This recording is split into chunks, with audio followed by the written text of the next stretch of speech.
Assalamualaikum warahmatullahi wabarakatuh. Selamat datang di channel IMF Learning. IMF Learning by Dwi. Pada video kali ini kita akan bahas terkait rencana penelitian dan pengabdian berbasis revolusi industri 4.0. Ya, revolusi industri 4.0 sudah kita rasakan, tapi teknologi yang kita gunakan itu ternyata kalau misalnya kita telusuri itu hanya terdiri dari 0 dan 1. Kemudian, apakah kita cukup dengan satu aplikasi? Ya, tidak. Yang kita miliki sekarang di smartphone kita, di laptop kita, lebih dari satu aplikasi dan bisa mungkin mengarahkan pada 100 aplikasi kalau kita hitung satu-satu ya. Ya, di tahun 2023 kita sudah masuk pada revolusi industri 4.0 yang lebih mendalam, ya, yaitu kita sudah masuk era yang berbeda 5.0. Tapi beberapa negara lain sudah berujung pada revolusi yang lain lagi, yaitu artificial intelligence. Tapi negara kita, negara Indonesia, lebih fokus pada bagaimana cara menyeimbangkan antara kota dan desa, yang dimana ini menjadi tantangan yang menarik. Ya, pada tahun 2012 internet di Indonesia sudah naik sangat signifikan sebesar 11%. Tetapi pada tahun 2022 kenaikan tersebut tidak terlalu tinggi dibandingkan tahun-tahun sebelumnya, yaitu sekitar 4%. Hal ini menunjukkan bahwa perkembangan teknologi Indonesia sudah mulai merata, hanya saja apakah ini sudah tepat dalam pemerataan? Mungkin lebih pada tren dan viral yang ada di luar kemudian masuk ke Indonesia dan berdampak sangat masif ya. Salah satunya yaitu TikTok. Indonesia telah menjadi negara kedua yang menggunakan aplikasi TikTok. Hal ini pun juga terjadi pada aplikasi sebelumnya, Instagram, Facebook, dan aplikasi yang lainnya yang membuat Indonesia penasaran dan menggunakan aplikasi tersebut. Dan hal ini pun sangat didukung dengan pengguna Indonesia yang sudah menggunakan smartphone atau handphone sekitar 67%. Jadi masih ada tersisa 33% penduduk Indonesia yang belum menggunakan handphone. Dari semua informasi yang kita miliki, hal ini bisa menjadi rencana penelitian dan pengabdian terkait penerapan teknologi informasi ataupun aplikasi ataupun perangkat yang akan hubungannya dengan pendidikan, baik dengan matematika, guru, dan pendidikan yang lainnya. Ada 4 hal yang akan kita bahas, yaitu objek penelitian, target dan batas penelitian, kemudian metode penelitian, analisis, dan yang akan dilakukan dalam penelitian. Objek penelitian yang kita lakukan yaitu adalah sekolah, kemudian kepala sekolah, kemudian guru, kemudian siswa, materi, dan media pembelajaran. Dan semua hal tersebut akan berdampak pada di lingkungan sekolah dan di luar sekolah. Target penelitian itu bisa berfokus pada secara umum ataupun secara khusus. Secara umum itu lebih cenderung pada bagaimana cara KBM atau kegiatan belajar mengajar itu bisa berkembang sesuai dengan zaman. Baik cara pelatihan kepada guru, kepala sekolah, ataupun kepada tenaga pendidik supaya bisa menggunakan teknologi terkini.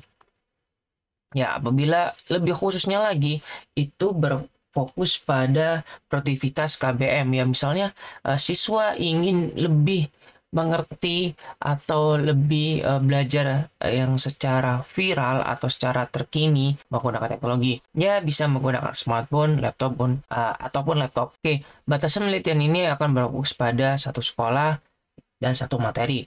Jadi hanya satu sekolah dan satu materi. Untuk sekolah yang lain bisa akan digunakan pada penelitian berbeda. Oke, metode penelitian yang akan digunakan yaitu kualitatif dan kuantitatif, di mana kedua metode ini akan digunakan secara bergantian dan dikombinasikan dengan seksama supaya bisa melakukan penilaian atau pengukuran terkait bagaimana cara KBM ini berjalan dengan baik dengan media pembelajaran ataupun mendukung kegiatan belajar mengajar dengan teknologi saja tanpa membangun sebuah media pembelajaran. Oke, observasi itu bisa dilakukan secara internet ya atau berbasis internet. Yang pertama dengan menggunakan Google Search ya, kita mencari sekolah ataupun SD, MI, atau SMP, atau SMA di internet. Kemudian kita mengumpulkan informasinya melalui internet. Kemudian Google Maps, kita bisa mereview atau mencari pemahaman terkait sekolah tersebut. Mungkin kita bisa tahu kondisi sekolah tersebut. Di samping sekolah itu ada apa saja, ratingnya berapa, apakah dapat review baik atau buruk di sekolah tersebut, atau ada kritik dan saran di review tersebut. Oke, selain itu juga kita juga bisa tahu kegiatan yang telah dilakukan sekolah tersebut, baik karnaval, bazar, ataupun kita juga bisa melihat kegiatan secara tidak real ya, ataupun rekaman sebelumnya dengan menggunakan Google Street View. Jadi kita bisa tahu rute sekolah ini dari mana ke mana, kemudian kita juga bisa tahu kondisi warga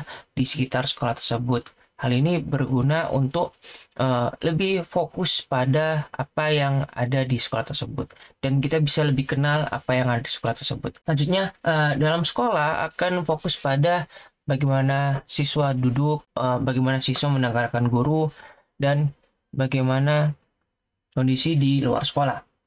Ya, kondisi luar sekolah bisa terkait hal-hal yang berhubungan dengan sekolah seperti dokter, ada klinik, toko, kemudian SMP, kemudian percetakan, dan lain sebagainya. Dan itu bisa menjadi relasi dalam pengembangan perihal yang ada di sekolah. Dan salah satu cara lain yaitu melakukan wawancara. Ya, wawancara berdasarkan kriteria yang yaitu menggunakan materi, ya, seperti matematika atau ilmu pengetahuan alam, ya, seperti bagaimana cara magnet itu bisa bekerja, seperti itu. Kemudian kita juga bisa menggunakan kriteria atau instrumen di pembelajaran supaya kita bisa membuat pertanyaan yang sesuai dengan yang kita butuhkan. Ya, atau permasalahannya lainnya seperti aritmatika sosial atau kriteria yang lain yang mungkin bisa kita lebih fokus lagi seperti kesiapan teknik informasi di sekolah ataupun dampak evolusi media pembelajaran di sekolah. Jadi misalnya sekolah sudah menerapkan media pembelajaran tapi merasa bosan atau monoton dan perlu adanya inovasi baru sehingga teknologi informasi yang dikembangkan itu bisa sesuai dengan siswa baru. Oke, pengaruh lingkungan luar sekolah itu juga bisa menjadi salah satu instrumen yang berdampak kepada sekolah baik secara negatif dan positif. Misalnya ternyata di luar sekolah terlalu ramai sehingga apabila melakukan pembelajaran yang berbasis biasa itu akan mengganggu proses pembelajaran. Apabila dengan media pembelajaran bisa lebih fokus, misalnya lebih fokus pada penggambaran ilustrasi tanpa harus mendengarkan guru secara proses ceramah terlalu lama. Jadi bisa lebih variasi dan lebih siap dengan efek yang ada di luar sekolah ataupun di dalam sekolah. Oke, indikator yang dibangun bisa seperti sangat tepat, ya, sangat tidak tepat, tepat, tidak tepat, cukup, ataupun kriteria lain yang mempengaruhi wawancara. Oke, yaitu kriteria materi, kemudian matematika. Ya, di sini ada contoh pertanyaan yang bisa kita terapkan sebagai contoh kriteria yang berdasarkan materi. Ya, apakah materi matematika atau apakah materi untuk SD kelas 6 yang diberikan sesuai dengan kurikulum terbaru? Ya, jawabannya bisa macam-macam ya, berpoin-poin dan perlu analisis. Kok misalnya pertanyaannya 10, kemudian jawab cuma 3 orang, itu maka akan ada kemungkinan 30 jawaban dan itu perlu proses pemahaman yang mungkin sehari 2 hari tidak cukup, bisa menjadi seminggu. Oke, bertanya berdasarkan kriteria dengan indikator. Kok yang sebelumnya tadi berbasis kriteria saja, hanya pertanyaan dan jawaban narasi yang secara deskriptif, panjang, dan bisa berjuntai-juntai per paragraf apabila seorang yang ditanyakan tersebut itu memberikan jawaban yang sangat detail. Nah, ini lebih fokus pada skala ya, skala Likert yang dijawab berdasarkan apa yang dia ketahui tepat atau tidak tepat. Jadi lebih fokus pada kuantitatif, sedangkan sebelumnya itu kualitatif. Oke, skala Likert di mana nilai-nilai ini yang akan memberikan dampak apakah media pembelajaran sudah sesuai ataukah sudah produktif atau tidak di kelas tersebut. Oke, kita akan masuk pada analisis. Analisis yang ini menggunakan observasi berbasis internet.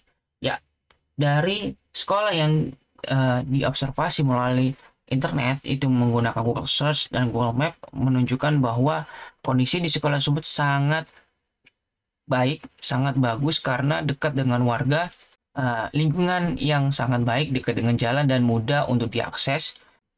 Siswa pun juga bisa memanfaatkan keramaian di sekitar sekolah dengan mengadakan karnaval, bazar dan lain-lain, sehingga siswa tidak kaget dengan kegiatan di sekitar sekolah. Oke, jadi sekolahnya benar-benar terbuka, open, bisa dekat dengan warga.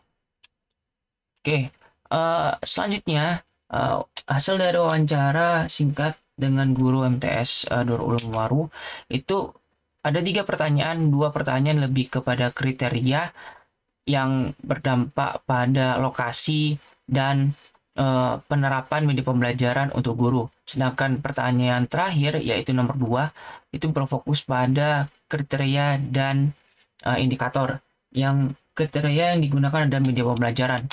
Kenapa ketiga pertanyaan ini harus diberikan untuk supaya bisa diukur terkait apakah berhasil penerapan teknologi di sekolah tersebut.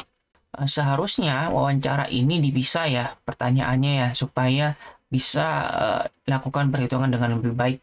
Kalau misalnya ini hanya sebagai ilustrasi atau sebagai contoh.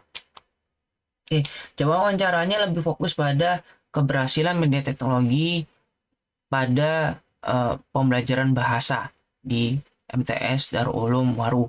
Kemudian seorang guru, bapak ibu gurunya harus diberikan kesiapan ataupun tutorial ataupun pelatihan supaya bisa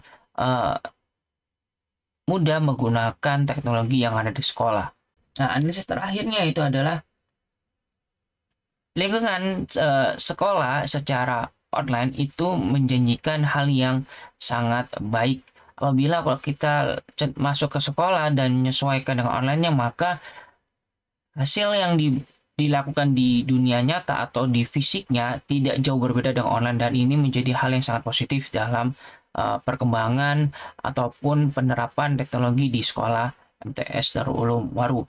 Kemudian wawancara dengan guru pun juga memberikan gambaran bahwa penerapan media pembelajaran sudah cukup baik.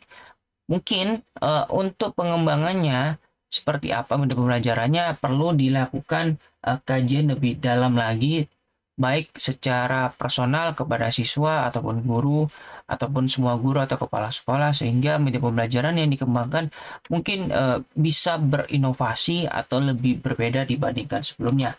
Oke, peluang atau inovasinya bisa mengarahkan pada revolusi industri 5.0 ataupun lebih dari itu ya, itu menggunakan artificial intelligence untuk memudahkan guru dalam menyiapkan media pembelajaran yang lebih interaktif dengan siswanya.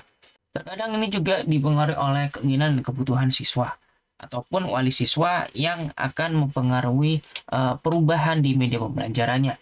Oke, rencana selanjutnya ya perkembangan media pembelajarannya itu bisa diteruskan apabila dengan mengembangkan riset yang berbeda dengan sudut pandang berbeda, dengan kriteria yang berbeda dan indikator yang berbeda. Lain lagi terkait aplikasi komputer dan perkembangannya. Sampai ketemu lagi, kami akhiri. Wassalamualaikum warahmatullahi wabarakatuh.